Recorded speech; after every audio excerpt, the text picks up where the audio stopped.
Welcome to the Gentle Art Journey. Today's episode is with one of my absolute favorites. We got Ffion Davies here. She is just hot off the heels of winning at CJI. Of course, all of you know her previous accomplishments. So we're going to talk to her today about where it all began and where it's going to in the future. So Ffion, welcome. And I would like to first ask you, what was your first initial moment in martial arts where you were like, yes, this is the future for me? I feel like my first proper thought about it was watching the London Olympics back in 2012. I hope that was the right year. I was doing judo at the time, and I remember watching it, and I don't think I was even really attached to it being judo. I was just like, I just want to go to the Olympics one day. I wanted to be an athlete, and whatever that meant, being an athlete. I just knew I loved training and I loved sport. At that time, I hadn't found jiu-jitsu yet, but I just knew I loved sport. So I think that was the first moment that I was like, yeah, I want to do this. Before this was like, this is fun, so I'm just going to keep doing it. And that was the moment I was like, I want this to be my job. Okay, I think that's what I realized about jobs. Yeah, absolutely. And I'm right in thinking that when you were a kid, you actually competed on Team GB in like junior judo, right? Yeah, I wasn't very good at judo, but I You are now. I wasn't too great. I was in the Welsh team, which is only 5 people in Wales, so it wasn't that impressive. And I was a very average judoka, but luckily I found jiu-jitsu and it was better than average jiu-jitsu instead. Yes. Okay, so I guess I would lead that into you then saw that this was going to be your passion, this was going to be your path. What would you say is the defining moment? Because of course, everybody has had their setbacks. What is the defining moment where you would say, right, I just feel like I could be the top of this, perhaps go against Ffion Mosquito and like that being like a bit of an Olympus for you to get there, right? Would you say that something like that is the pinnacle for where you were like, I see myself at the top?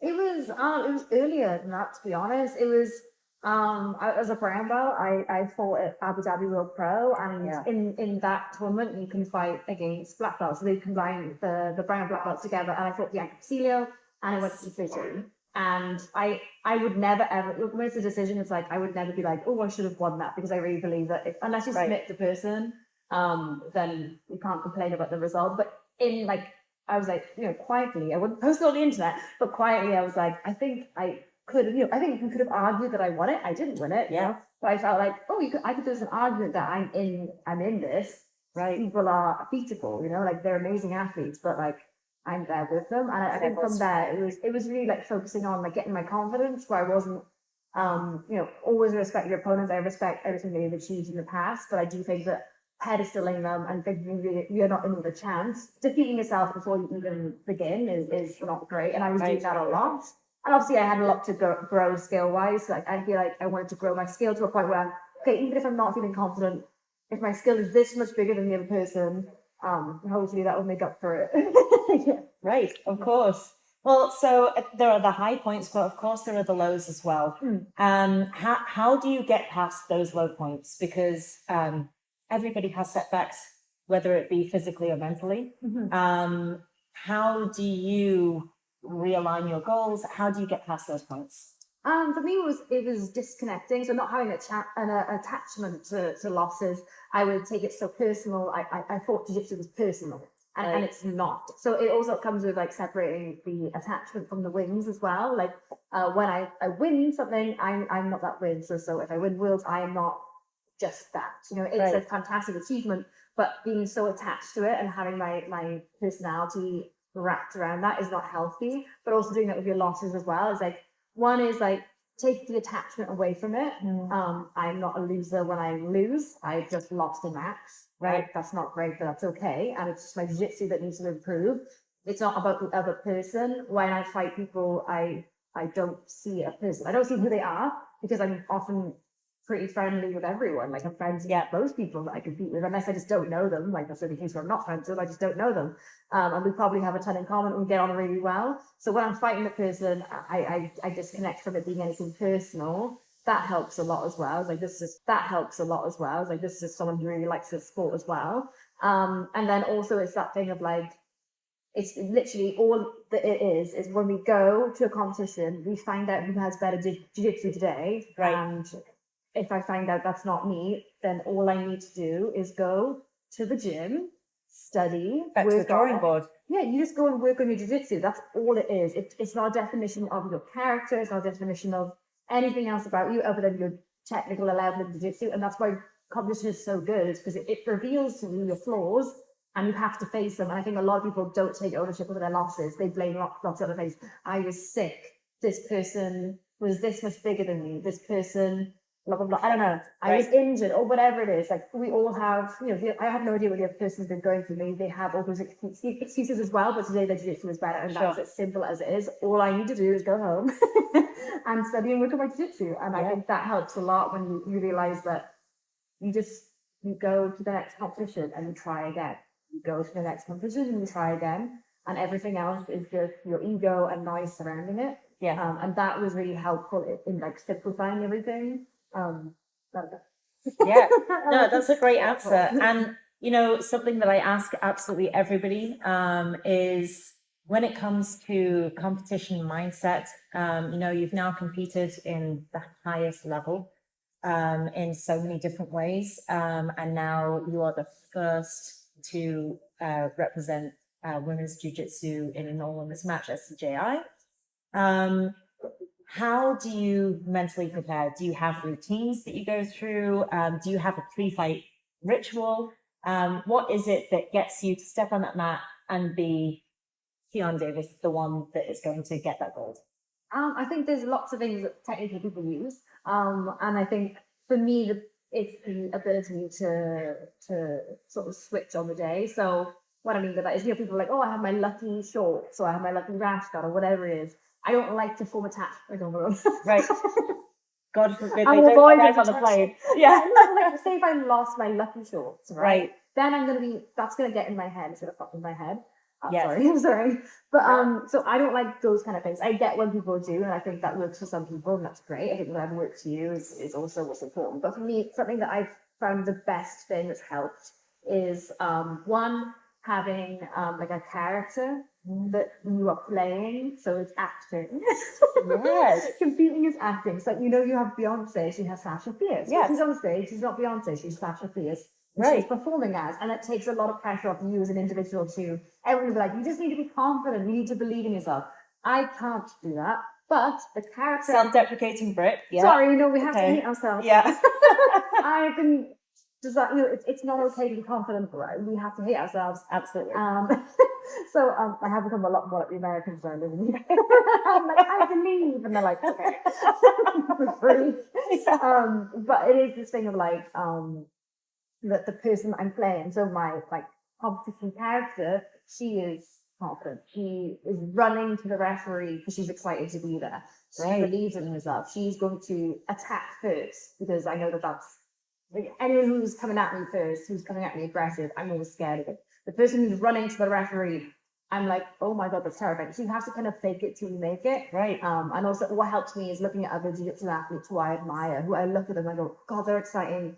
God, I wish I was like that. For me, it was Leandro Lowe, and he does the big jump and his energy and everything. Yes. So everyone wants to watch, wanted to watch him. And then Tommy Manga, I guess he would slap himself and then sprint on the mat. So I started to do little mannerisms that I see athletes that I admire doing. So when Tommy would slap himself and run, I started to slap myself and run. And then you sort of, at first you're just you're playing a character and then you become that person. That's right. I found it now. It's me going out there and fighting, and that's how I am. And I love that I'm now genuinely confident and I'm genuinely doing these things because it feels good to do it. So you do have to fake it till you make it, and also flipping thoughts. So a negative thought, it's practicing, and sometimes you slip up and sometimes you don't do so good that day. And you let your mind take over a little bit. But it's a practice. Competing is practice. It's not the same as being in the gym. But something, a negative thought will come in like, I hate when everyone is watching me. And then I flip it. No, I love when people are watching. Right. Because it's an important part of it. It's like, if I want people to want to watch my jiu-jitsu, and if I want to make money out of the sport, they need to want to watch me. So I have to learn to enjoy that. So yes, naturally, I don't like that at all. But I will flip and go, I love when people watch. I love it when they watch. Well, good. Because speaking as one of the people that loves to watch you, everybody loves to watch you. So definitely think that.